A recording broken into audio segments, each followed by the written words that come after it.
may humahawak ng legs ng isang babae na hindi naman sila magkakilala. So, yun naman yun.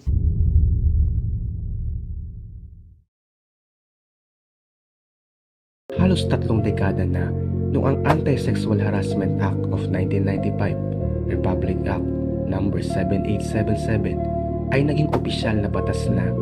Pero bakit talamak pa rin ang mga gantong kaso sa ating bansa? So, are you aware of gender-related laws?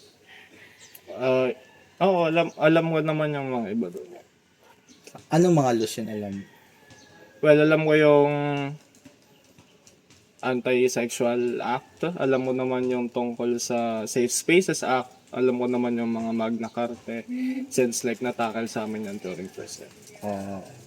So, have you witnessed or experienced related issue nakadugtong sa mga ganong act? Well, naka-experience, nakakita, to be honest ako, before. Siguro dati, for example, like, mga catcalling, mga pagsipol, di ba? Kasi ngayon, bawal na yun. Well, pero dati, compared naman dati, lagi yung ginagawa or like, mas madalas siya nakikita.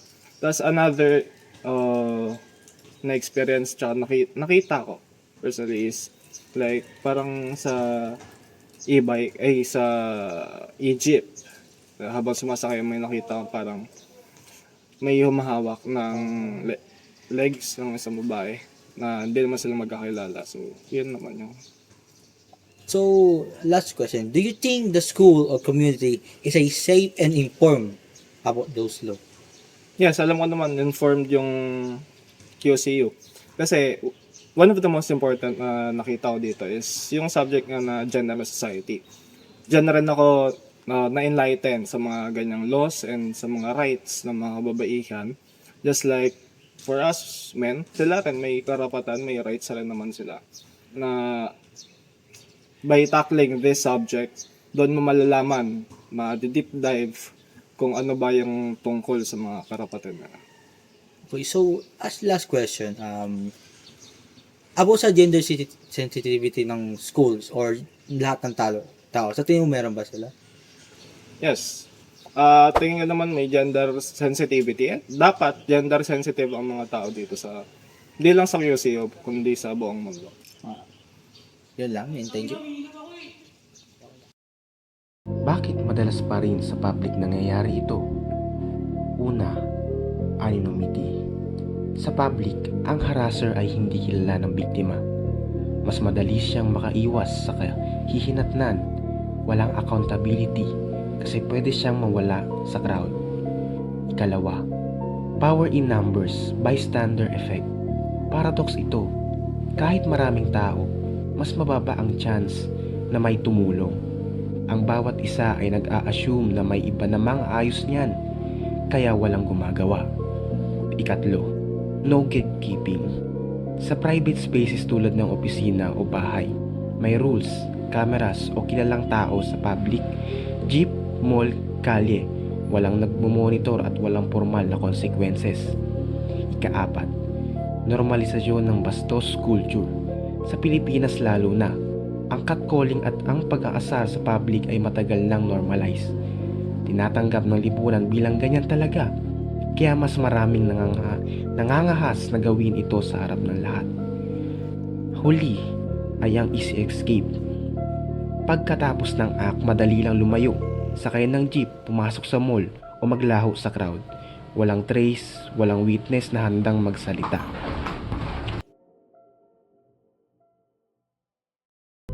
Isa sa 10 katao lamang ang nagrereklamong biktima ng sexual harassment. Gaya nga ng sinabi ng aming interviewee, kailangan nating pagbutihin ang kalidad ng ating edukasyon para mas maraming babae at mga miyembro ng LGBTQ community ang makaalam ng kanilang mga karapatan at ng mga batas na nagpoprotekta sa kanila.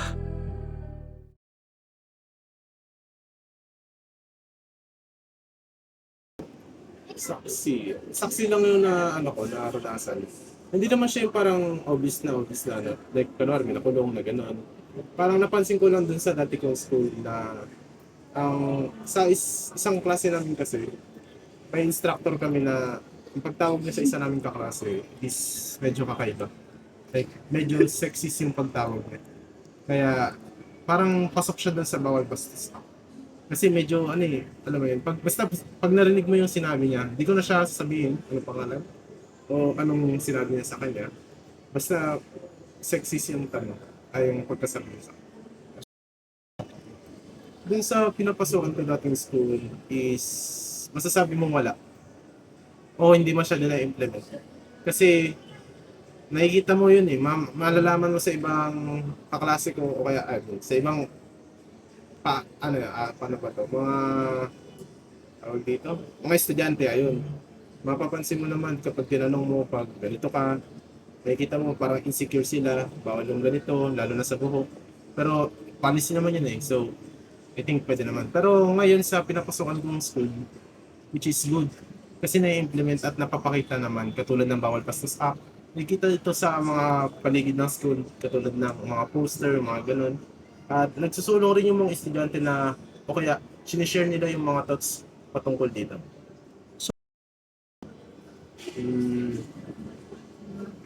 sa palagay ko may iba't ibang tao kasi yun eh. Parang yung iba, mulat na alam nila yung, syempre sa gender marami yan, di ba? Like LGBTQ. Pero yung iba kasi is, naniniwala sila sa dalawa lang. Lalaki at saka babae. Pero I think ngayon sa pinapasukan ko ngayon is alam nila na maraming iba't ibang klase ng tao, lalo na sa gender. Okay, thank you. Araw-araw sa iba't ibang sulok ng ating mga paaralan at komunidad, may mga kwentong hindi pwedeng malaman ng kahit sino.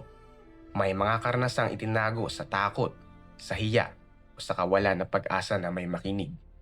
Ngayon, ang layunin ng dokumentaryong ito ay ipaalam, ipabatid ng kamalayan, at sana magbigay ng lakas sa mga taong kailangang marinig na hindi sila nag-iisa. Sa aming pakikipag-usap sa aming mga interviewee, isang katotohanan ang kanyang ibinahagi.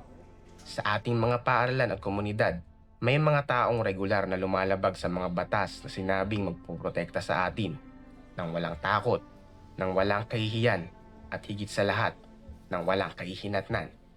Hindi ito biro, hindi ito simpleng pagkakamali. Ito ay isang paulit-ulit na paglabag sa batas. Ang Republic Act 7877 o ang Anti-Sexual Harassment Act of 1995 ay malinaw na nagbabawal sa sinumang taong may otoridad tulad ng isang propesor na gumawa ng anumang sexual na komentaryo o mapanliit na salita laban sa kanyang mga estudyante. Ang Magna Carta Act of Women o RA 9710 ay nagpoprotekta sa dignidad at karapatang pantao ng bawat babae, kasama na ang kalayaan mula sa diskriminasyon sa loob ng paaralan. Ang Philippine Constitution o Bill of Rights ay nagtataglay ng ang bawat mamamayan, estudyante man o hindi, ay may karapatang pantay na proteksyon at dignidad. At ang CHED ay nag-uutos sa bawat institusyon na magtatag ng anti-sexual harassment policies at isang Committee on Decorum and Investigation para walang estudyante ang maiwan na walang kakampi. Malinaw ang batas, malinaw ang proteksyon. Ang mga taong iyon ay nagpapatuloy sa kanilang buhay, payapa, walang pangamba, walang pananagutan. Habang sila ay natutulog ng mahimbing sa gabi, ang mga biktima ay gising, nagdadala ng isang bigat na hindi nila pinili, ng mga alaala na ayaw nilang alalahanin, ng mga sugat na hindi nakikita ngunit malalim na naramdaman. Isang karanasan na hindi nila makakalimutan kailanman. Walang opisyal na aksyon, walang investigasyon, walang pananagutan, walang hustisya. Ang mga may kagagawan ay nananatiling malaya at ang mga biktima ay nag-iisa sa kanilang sakit, nagdadala ng isang kwentong hindi dapat naging sa kanila.